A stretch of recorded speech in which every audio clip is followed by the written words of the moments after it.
Hello all. In today's class, I'll be discussing few questions which are related to economy, and also the basic background of these questions will be clearly discussed. So here I'll start. In the context of the affairs of which of the following is the phrase special safeguard mechanism is mentioned or which has been in news. So this is related to World Trade Organization.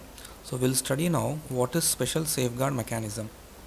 Special safeguard mechanism is related to Nairobi Declaration. Nairobi Declaration talks about certain provisions which have been given to the developing countries to raise the taxes. For example, developing countries like India can raise additional taxes in order to protect their domestic goods. In order to protect their domestic goods, these countries will be given certain provisions to raise the taxes from those countries like developed countries whose production is very high and the prices of the goods has been gone very low.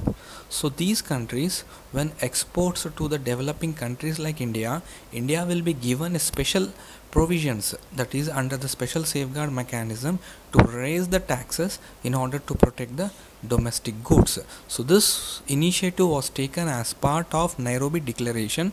The questions can be asked in any of this context, like it might be a direct question with related to special safeguard mechanism, or it might be under which declaration these provisions were added, or what are the clauses of this declaration, or what are the benefits this declaration will provide to the developing countries. We'll take the next question. The next question is about NAMA 11 group of countries. NAMA 11 group of countries is frequently appears in the news in the context of the affairs of which of the following.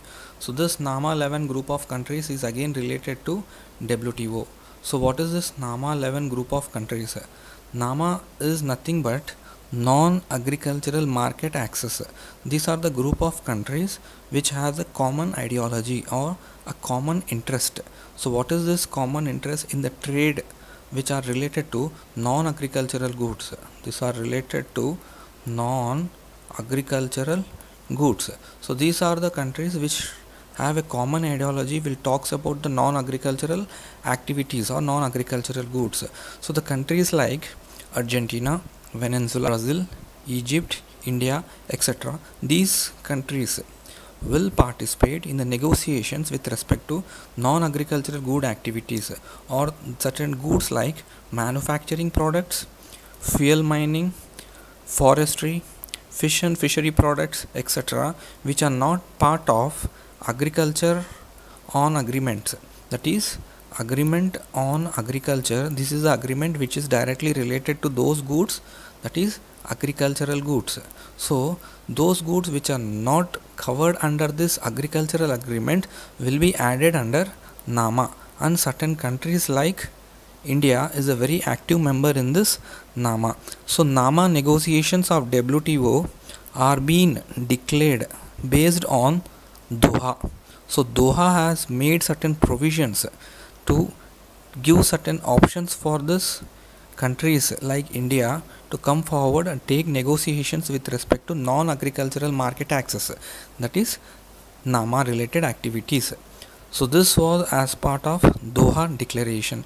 So as part of preliminary examination, the questions can be on your Doha Declaration or the countries which are part of NAMA, and what is this NAMA related, is it WTO or any other organization. So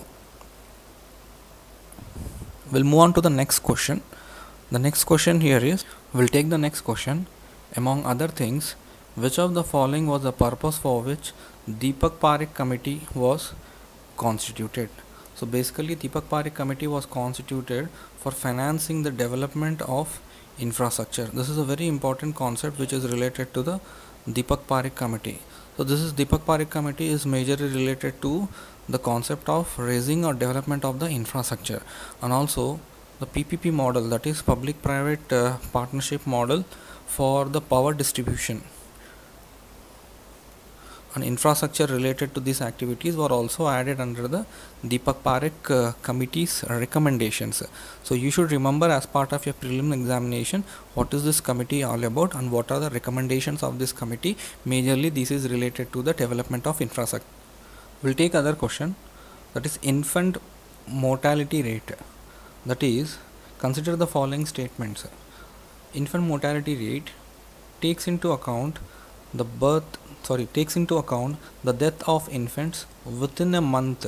So highlight this term within a month in the first statement. Second statement talks about infant mortality rate is the number of infant deaths in a particular year per 100 live births. So this is the second term which you need to highlight here. One is within a month and the second one is 100 live births. So we'll look at to the exact definition. What is IMR?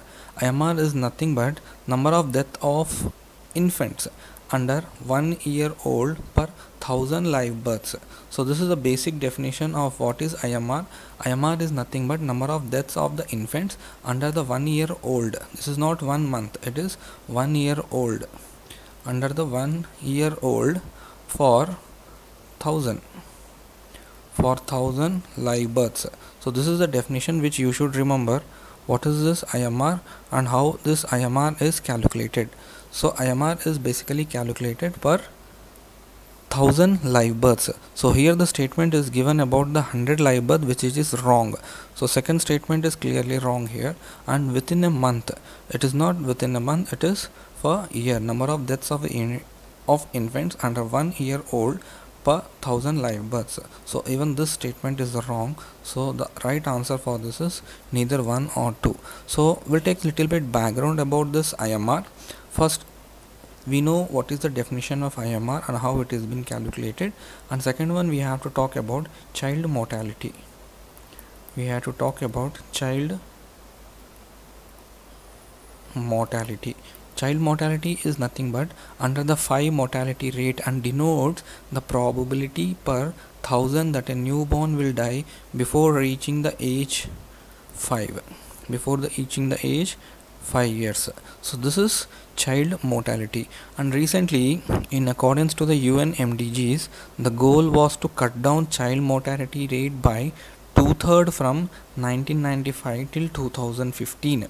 So these are certain targets which are mentioned under UN MDGs and also the India specific.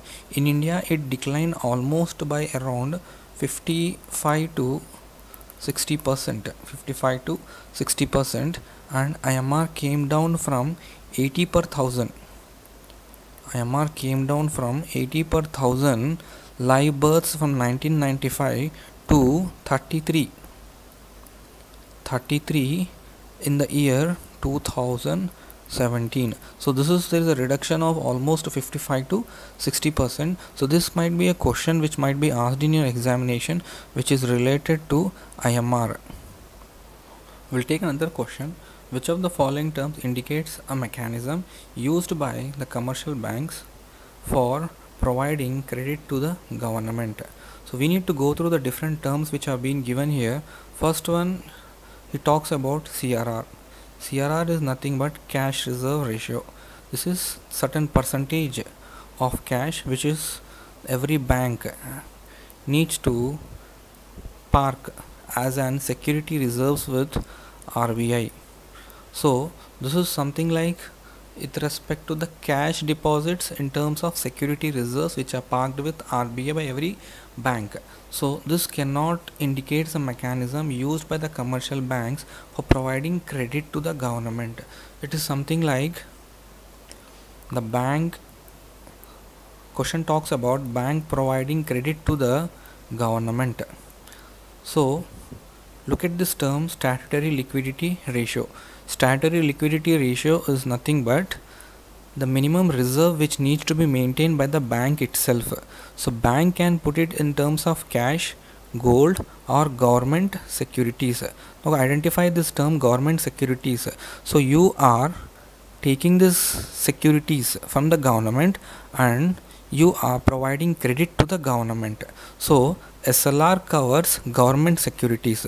Now read this term, used by the commercial banks for providing credit to the government. So statutory liquidity ratio will make use of government securities. So this should be the right answer.